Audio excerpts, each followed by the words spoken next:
Hi, I'm Alex, a product designer here at KiwiCo, and today I'm super excited to be playing with our very new maze arcade. But first, let's see who can get the highest score. Take a swing. I'll do my best. Strong start. Oh my gosh! Wow, actually I'm impressed. I got this. Oh, 30. That's still pretty good. This is intense.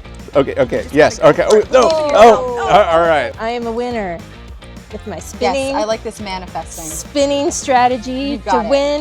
Run in the corner. Oh, 10! So close. Okay, if anybody knows how to get 50 on this, it's gotta be Barley. He designed this. Hey Barley, I got a competition for you. Ooh, You recognize this. I do. So far we have 40. Do you think you can get 50? I'm feeling pretty confident. Okay, all right. Let's do this. All right, here we go. Okay, and Oh, there it nice. is. I've done this a couple times. Oh yeah?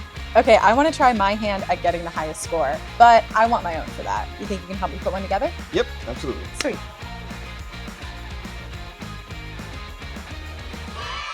Today, we're going to talk about the Maze Arcade, which Barley designed. Woohoo! My main goal once I put this together is to be able to match you and get a 50. What are your tips and tricks? Because gravity is your friend, you could catch it on the edge, and then you want to initiate a roll. So you could get here to start it to roll, and as it starts to roll, you want to let it build up a little bit of speed, and then immediately go in the opposite direction. You're sort of flinging it.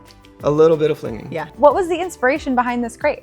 Well, who doesn't like mazes? I grew up with mazes most of my life. Anywhere from having the placemats at restaurants, the coloring, they're almost always mazes. I mean, I was making mazes probably 5, 6 years old. Are there ways to make this harder versus easier? Oh, for sure. You can move these parts around. They're all, you can kind of pull them out. They're all tiled. Oh, neat. Yeah, and if you want to make it more challenging, you kind of twist it at an angle.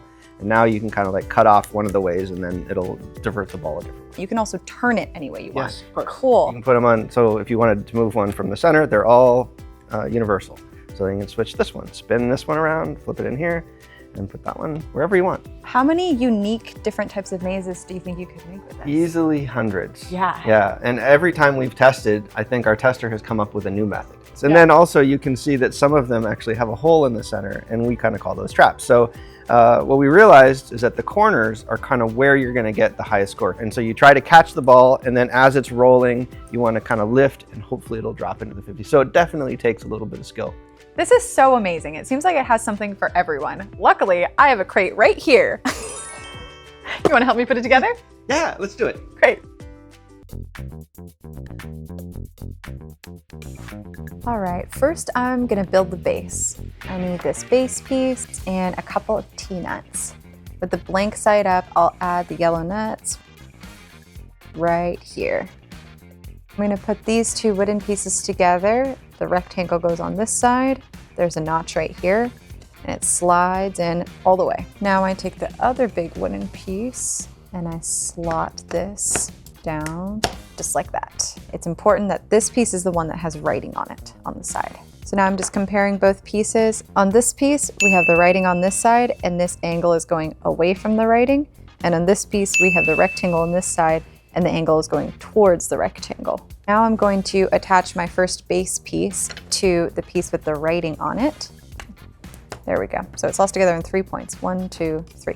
Now I'll add the other leg with the rectangle to the other side. Slots together in the same 3 slots. There we go. And then our angles are going outwards. Screw it all together with these 2 light blue bolts. And those are just going into the yellow T-nuts that I put in earlier. Then another one on this side. Cool. Nice and secure. Time to add your battery pack, and make sure to pull out this little plastic tab right here. Now I'll add the battery clip. Now I clip the battery pack onto the side with the rectangle, and the wires go on this side. The set of prongs go into each of their slots, and then click. The wires are on this side of the battery pack so that they can tuck in through this rectangular hole on the side. Now flip over the base, and the motor shaft goes up, and these wires go into this rectangular hole here. And then to keep the motor in place, we just clip it in. Okay, another thing to check, we turn it over and make sure that our wires here from the motor are going through this rectangular hole, and the wires from the battery are coming through this hole on the side. Now I'll add the point tray, and they slide into these slots And it's easier if you can sort of flex it over these little light blue bolts. And then now it's tucked into place. Once you've slotted it up top, you can push it up and make sure it's sitting in these bottom slots. Now I'll add the switch plate to this case. So then I'm gonna add it to the base. So I tuck all of these wires into this hole in the back, pull it through. I can press down and click it in place. Now I'll add the whole switch plate assembly to the board and let the wires hang through their stop and check. You need to make sure that the wires are still in the right order. So we've got black, red, yellow, blue, red, and then black again. That looks good. If it's not right, you can just take the switch case out of the point board and flip it around. Now we can add our point board to the base that we built earlier. The wires just slip under the plastic tray, and then these notches on the base just stick into the point board. To secure both of these pieces together, we have to flip it over, so make sure to securely hold it. If it comes out of place, that's okay. Just make sure that you've kept the notches in their spots. There. Now we have this stick that comes in from the side, and you might have to wiggle a little bit to have it go all the way through. Time to connect all of my wires. All of the colors will connect to the corresponding color, so yellow to yellow, red to red, so on. And if you ever need to undo any of these wires, be sure to hold them by the connectors so that you don't pull on the wires too hard and accidentally break them. Then we attach this clip right to the center and make sure that this post is up, not down. Put it in the middle and click. Now I add my green button to this wooden piece and make sure that the triangles are on the top side. No triangles, triangles. And then I press this in, and of course I want my Steve the Kiwi facing up. And then this piece just attaches to this clip that we just added. Put it in the center, press down, click. Okay, now it's time to test it out. First, turn your battery pack on, and then when I go to the right, you can see it's spinning to the right. When I go to the left, it's spinning to the left. But if the motor doesn't spin at all, make sure the tab on the battery pack is pulled out and that all the wire colors all match and are fully connected. Don't forget to turn the battery pack off before making changes or keep building. If the motor spins the wrong way, the switch plate is probably upside down. Go back and check part B, steps 1 to 2. Once you're done, turn the battery pack off. Okay, let's flip the base over. Now I'm adding this wire clip, which attaches to this hole, and the V shape goes into the hole with these prongs facing up, so that for my next step, I tuck in all of these wires one at a time. For nice and neat, we can flip this back over. Now I stick the foam donuts onto the board mount. Punch out the hole in the middle so it fits. Once they're on, we can peel the top off. Now we stick our green piece to the maze board, and it should go right here. Make sure the holes line up. You'll feel when the posts are in place, and press it down kind of hard against the table. Now we can add the maze board to everything else we've built. This rectangle fits onto this rectangle on the motor. So notice what position this is in and make this one match so that they can stick together. You can see it from the front too. And then just press it on. Here I should let you know that you should only ever rotate this maze by using the controller that it comes with. Never rotate it manually by hand. You don't want to hurt the motor. We're about to make a ton of maze tiles. Grab your plastic pieces with the holes, with the foam side on top, and then stick some red foam on top, and then give it some flair with some googly eyes. Cute.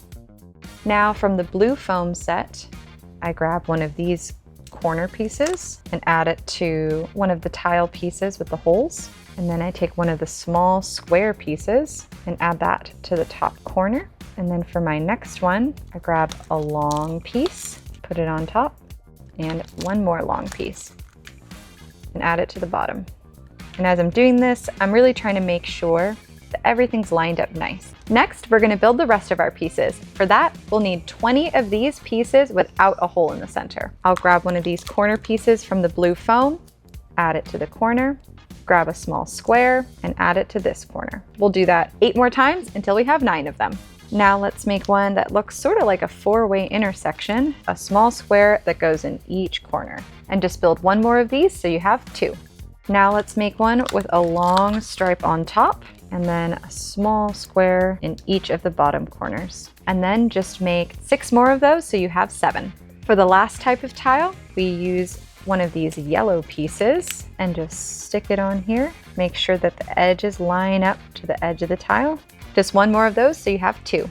Now that I have all my pieces, let's make a maze. Remember that you can set up the maze any way you want. Let's go ahead and try this one, which you can find in the crate.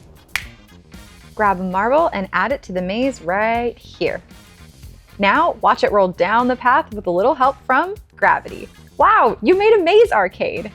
So if the ball gets stuck, it may be because some of these tiles have raised up a little bit. So you want to make sure and press them down firmly against the wood.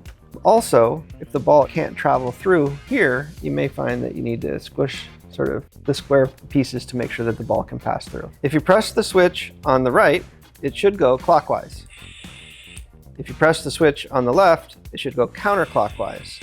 If this isn't happening, a simple fix. Let's turn it off. So we're going to take the switch off, take this piece off here. Oops. These wires should be at the top. If they're on the bottom, you can take the whole switch out and spin it around. Now, if there's ever a situation where you press the side and it keeps spinning, that means that the board is too far up. So we need to pop the switch off. We need to make sure that the board is properly seated inside this housing. So we're going to press here, and you can press down on the switches just to make sure it's pushed all the way down.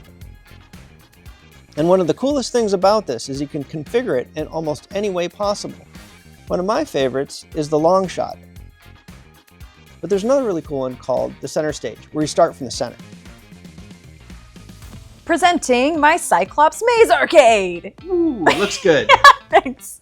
So are there any other games that you can play with this? Oh, good question. Glad you asked. So when you first open the box, you'll see this topper. Here's your instructions. You put that aside. And here's a bunch of information. But also on the back side is this fun little spot where we have lots of cutouts. So you'll see these little cutouts here. These can create this, which is expert mode. And you can cover them at intersections. And that way, when the ball rolls in, you don't know which way it's coming out. That's so hard. It's a little bit harder. Also, we have 2-player mode. So you have the different colors you have cut out, green and yellow. So you will pick one color and your friend will pick the other color. The only way you can score is when the ball goes through your color. Okay. And if you happen to score one of the other ones, then your friend gets points. Not good. No, not good. And there's also custom goal mode. So here, you cut this out of your topper. It's a lava mode. You put this here. You'd probably want to go on the rocks. I'd stay out of the lava. Cool, don't touch the lava. Or you can try this one. It has all of these different places where you can put your own scores or names, animals. Oh, so I could create like my own theme for my own arcade. Yes, That's absolutely. so fun. Cool. Well, now that I've learned all of your tips and tricks, I think it's time for me to get the high score. Ooh, give it a shot. Yeah. Oh! What? Yeah! Woo! Thanks so much for following along with us today. If you want to see more cool builds like this one, subscribe to our channel. I did it! Good job. Oh no! Wait, we need to try again. This isn't going to be published publicly, like what scores were they, or just on the internet. Oh, that was a 0. Okay, now it's my turn to beat you. Well, I guess I can't beat your score, but I want to get the high score. Okay. Tie. You can tie my score. Yeah, I can tie your score. That sounds fine. Okay. Anything else that could come up? Just not getting a high score. Rude.